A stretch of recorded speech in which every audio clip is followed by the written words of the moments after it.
হ্যাঁ হ্যাঁ চালু করে। আসসালামু আলাইকুম, welcome to my page free time Mizan. আমি মোহাম্মদ মিজানুর রহমান মিজান। দেখতে পাচ্ছেন প্রিয় দর্শক, আজ আমি যেহেতু ধান লাগাইতেছি এই জন্য একটা ভিডিও করলাম। এখানে আমার অনেক দর্শক ভাই আছে, তাদের সঙ্গে একটু কথা বলবো। আর বিশেষ করে এখনো অনেক জায়গায় ধান কাটা হয়নি, আর আমরা এখন ধান আবার লাগাইতেছি। তে আমি এদের সঙ্গে কথা বলবো যে কারণটা কি, যে এখানে এত তাড়াতাড়ি কেন ধান লাগানো হচ্ছে। আচ্ছা ভাই, এই যে শুনেন। আচ্ছা, ওই যে সানু ভাই এদিকে টাকা এলে এদিকে আইন তো, এদিকে নাম নেন ফরুক।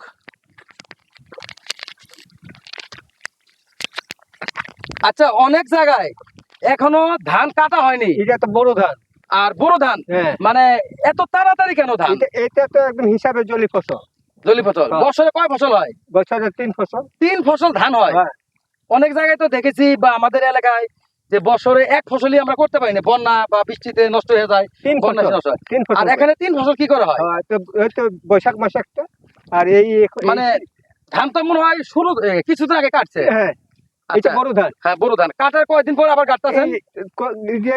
এক সপ্তাহ পরে আবার, মানে কাটার 1 সপ্তাহ পরে আবার কাটতেছেন? হ্যাঁ, আবার আবার এটা কয় মাস পরে কাটবেন? এটা 3 মাস। 3 মাস না? হ্যাঁ, আচ্ছা, এইভাবে কি মানে বছরের পর বছর ধান হয়ে থাকে? হ্যাঁ, ধান হইতাছে। আচ্ছা আচ্ছা, এই এলাকাটার নাম কি? এটা বড়দুল্লা। বড়দলিয়া না? আচ্ছা, হবিগঞ্জ। আচ্ছা আচ্ছা আচ্ছা, গান দিয়ে গান।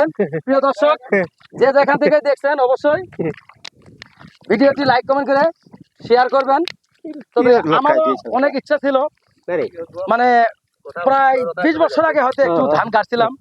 তো আজ আমি যাই হোক আমাদের এই ভাইগোর সাথে কাকাদের সাথে ধান কাটতে পেরে অনেক ভালো লাগলো।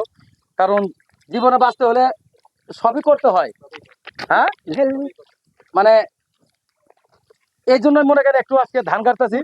দিয়ে আমার এই ভাইয়ের সঙ্গে, ভাই ভালো আছেন? ভালো আছি, ভালো আছি। কিরকম আপনার কাছে কিরকম লাগতেছে ধান কাটতে?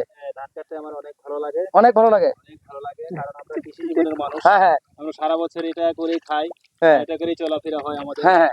আর কি, আচ্ছা, এগুলো নিয়ে আমাদের ভবিষ্যৎ চিন্তা করি। আর আমি যে কাটতেছি আমারটা কি ঠিক আছে? দেন তো দি। ঠিক আছে, অবশ্যই ঠিক হ্যাঁ? আছে। আমি আর 2-1 দিন থাকলে অবশ্যই আবার শিখিয়ে দিব হ্যাঁ হ্যাঁ। যেটা কিভাবে লাগাতে হয়। এটার গুছা সিরিয়াল ভাবে লাগাতে হয়। আচ্ছা, ভালো লাগে তো না? আচ্ছা আচ্ছা, মানে আর এই লাঠিটা দিছেন কি এর জন্য? বাঁশ? এটা বেশি, এটা মানে ওই যে সুজা দেখেন না, আমরা ব্যবহার করি। আচ্ছা, এটা মাপ অনুযায়ী না? মাপুনি। আচ্ছা আচ্ছা আচ্ছা। এটা দেখেন না। কি ভাই ভালো আছেন? হ্যাঁ, লালে, দুধ দিয়ে যেতে পারবেন, কোনো সমস্যা নেই। আচ্ছা আচ্ছা, এটা দিয়ে দূর দিয়ে যেতে পারবো। এই যে দে। আচ্ছা, তো সবাই ভালো থাকবেন। হ্যাঁ, আমার জন্য একটু দোয়া করবেন। তো আজকের মতো ভিডিওটি এখানেই শেষ করছি। সবাইকে অনেক অনেক ধন্যবাদ। আল্লাহ হাফেজ। আপনাকেও ধন্যবাদ। আচ্ছা, ভালো থাকবেন। ভালো। সানু ভাই, এদিকে এদিকে এদিকে। সবাই ভালো থাকবেন। হ্যাঁ, আচ্ছা ভাই, ভালো থাকবেন আচ্ছা। ইনশাল্লাহ। ভাই একটা ছবি